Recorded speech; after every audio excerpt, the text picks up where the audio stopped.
notre décision de déposer ce projet de loi-là, ça fait suite aux déclarations tant de l'ancien ministre des Transports, M. Poetti, que de l'actuel ministre des Transports, M. Daou, qui tous deux jugent que UberX offre du transport illégal, donc du transport hors la loi.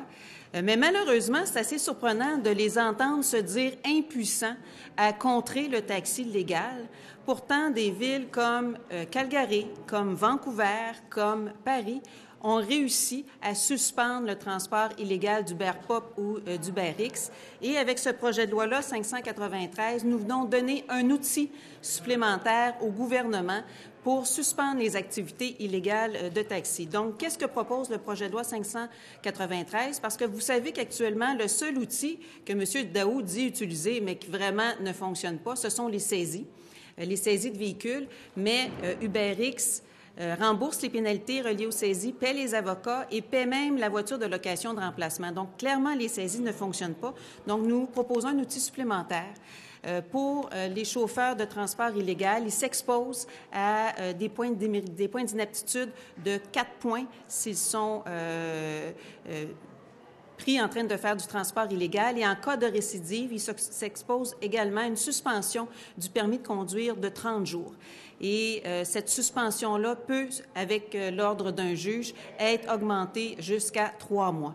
Donc, c'est ce que propose le projet de loi parce que, clairement, il faut que le gouvernement, particulièrement pendant le temps des commissions parlementaires, comme ça a été demandé par l'ensemble de la communauté métropolitaine de Montréal, par le maire de Montréal, que UberX suspende ses services, soit illégaux, soit de façon volontaire, mais ils ne le font pas. Donc, ça revient au ministre, M. Daou, d'utiliser les outils nécessaires pour faire suspendre le taxi illégal.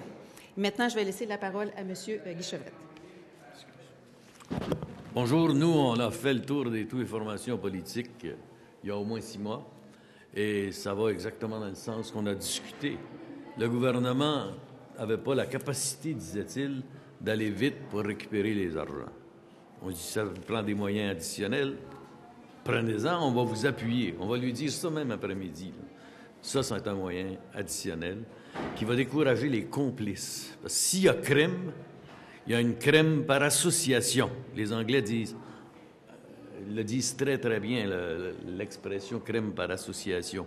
Et vous leur demanderez de vous le dire. En anglais, comment ça guilt by association. Je n'en sais pas gros de mots en anglais, mais j'en sais quelques-uns.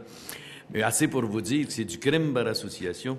Et il est temps que les chauffeurs, les complices illégaux de ce vol de revenus, de ce vol d'emploi, soient mis à la table d'accusation.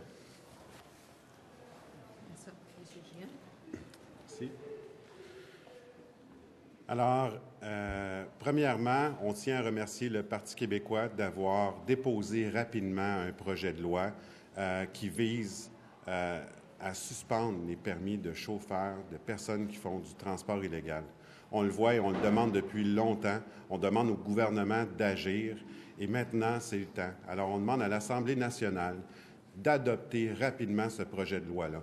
On a une compagnie qui travaille illégalement au Québec et qui, de façon publique, annonce qu'elle va continuer à travailler illégalement. Alors, on a des moyens et c'est pas vrai qu'on doit croire le Parti libéral qui nous mentionne qu'ils sont impuissants face à une multinationale.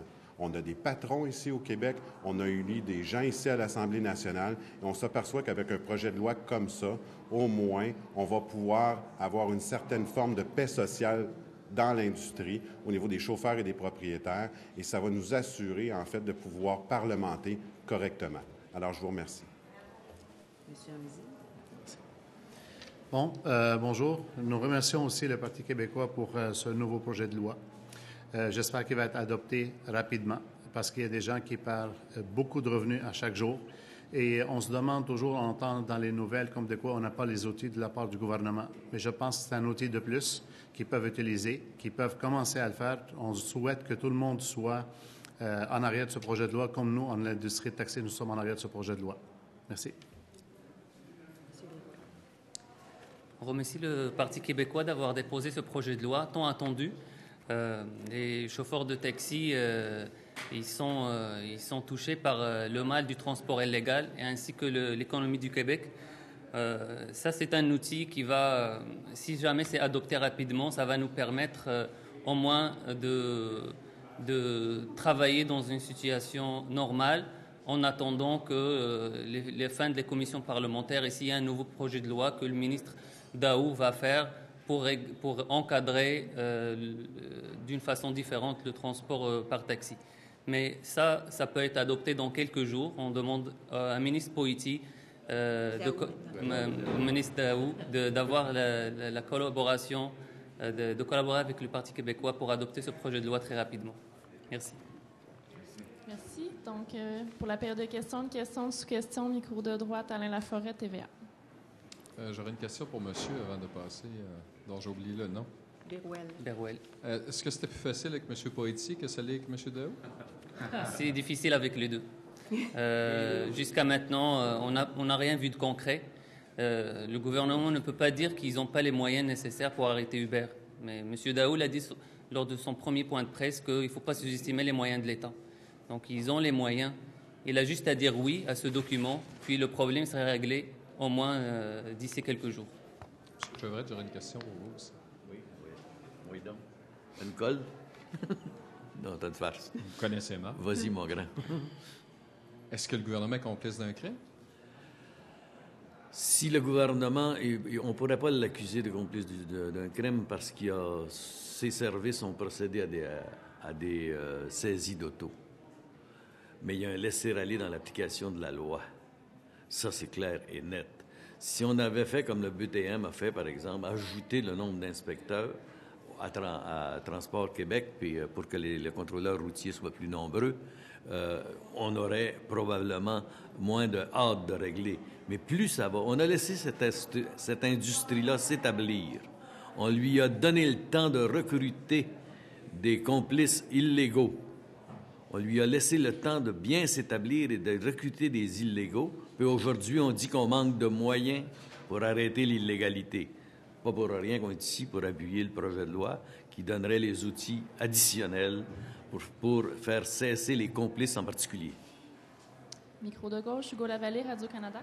Bonjour, Mme Ouellette. Ce matin, M. Daou a semblé ouvrir la porte à récupérer les sommes qui ont été éludées par des gens ayant servi de chauffeur à UberX. Il dit qu'on pourrait peut-être trouver une manière de récupérer l'argent qui a échappé à l'État. Comment vous accueillez cette volonté de sa part? Bien, écoutez, il faudra voir comment, qu'est-ce qu'il proposera. Nous avons offert notre collaboration pour la commission parlementaire et je pense qu'il y a un certain nombre de points à régler, mais ce que nous demandons et nous réitérons encore aujourd'hui, malgré que la commission parlementaire soit déjà commencée, c'est que le ministre Daou utilise tous les moyens qu'il a pour faire cesser le transport illégal.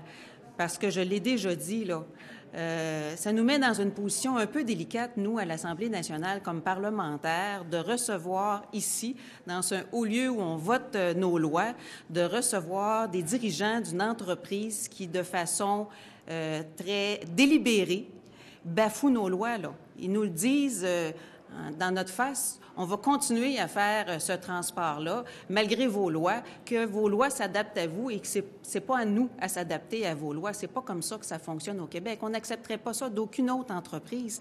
Et là, je veux bien faire la distinction entre l'application technologique et nous ne la remettons pas en question. Les applications technologiques pour la distribution des appels pour le taxi, c'est sûr que c'est l'avenir. Et d'ailleurs, nous avons rencontré ce matin en commission parlementaire Taxelco, qui a développé sa propre application extrêmement intéressante, et d'autres Taxi Coop, Taxi Diamond à Montréal. C'est vraiment la volonté qu'ils ont de faire du transport illégal sur le terrain. Et en plus, ils incitent d'honnêtes citoyens à devenir des illégaux. Et ça, c'est grave, ça, pour une entreprise de faire ça. Et vous savez que Uber Pop a été condamné pour publicité trompeuse à Paris à 150 000 € d'amende. Et les dirigeants d'Uber Pop à Paris sont actuellement devant les tribunaux, pas devant une commission parlementaire. Ils s'exposent à des amendes allant de 50 000 à 70 000 €. Et Uber s'expose à des amendes allant jusqu'à 1,5 million d'euros. Mais pour revenir à ma question, c'est quand même une bonne nouvelle, non? Ça va dans le sens que vous souhaitez que le gouvernement prenne? Oui, je pense que le ministre Daou a déclaré d'ailleurs que c'était illégal UberX.